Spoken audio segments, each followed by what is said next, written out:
Dante, tungkol saan itong reklamong inihain ni dating Senador Trillanes? Magandang tanghali aga, katatapos lamang maghain ng reklamo ni dating Senador Antonio Trillanes IV dito sa DOJ.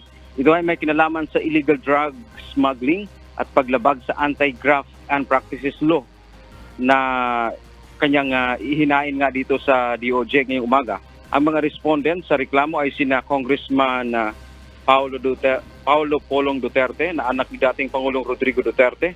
Gayon din ang bayaw ni Pulong na si Attorney Manasseh Mans Carpio na asawa ni Vice President Sara Duterte, dating Bureau of Corrections o BOC Commissioner Nicanor Faldon at ilan pang miyembro umano ng Davao Group Drugs Smuggling Syndicate.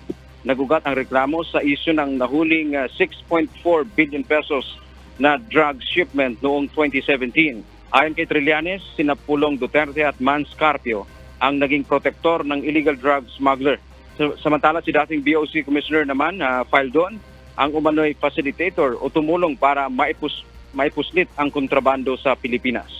Dagdag pa ni Trillanes, ito yung issue na dumaan na nga sa pagdinig sa Senado kung saan hinamon ni Trillanes si Duterte na ipakita ang kanyang tato na nagpapatunay umanong siya ay miyembro ng triad ng illegal drugs smugglers.